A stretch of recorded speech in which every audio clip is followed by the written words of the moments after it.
you might get a table that doesn't have any X values on it. Notice that this table is completely blank. What you do when you have this situation is you make up 4 X values. It doesn't matter if I pick X values and you pick different ones. If we all solve our rule correctly, then we will have the exact same line. Maybe the points are a little higher or the points are a little lower on the line, but the line is the same.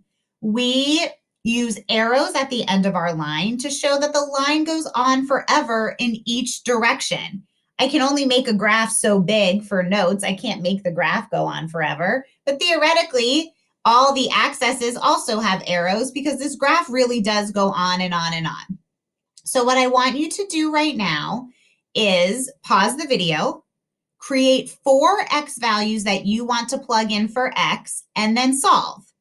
You're going to have to then graph your dots. So you don't want to pick crazy numbers. You don't want to pick 500 or negative 1,000 because graphing that would be really hard. But you can pick any numbers that you want within reason. So maybe pick -1 or 7 or 10, something like that. You pick 4, then when you're ready to check your work, restart the video. I will have picked 4 numbers too.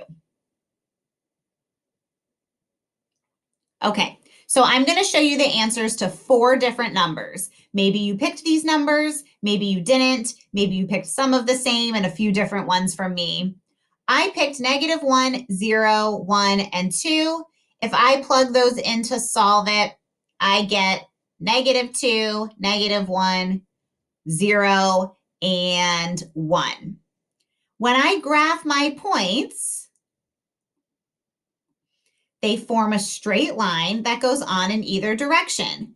No matter what numbers you picked, they are going to fall somewhere on this line, whether you graphed it all the way up there or you graphed it here, or I guess you can't see what I'm doing, whether you graphed it up towards the corners or somewhere a little lower or a little above mine, it's still on the same line, so you still did it correctly. If you solved and graphed and you got something totally different than I did, then you know you made a little bit of a mistake. You have finished the notes for today. If you are feeling comfortable and ready, you should go start your classwork. You can always go back and review these notes if you need them. There's a little video on the classwork explaining what to do. You need to turn it in for a graded assignment. I would try to get this done before you leave class today so that you have no homework. Have a good rest of your day.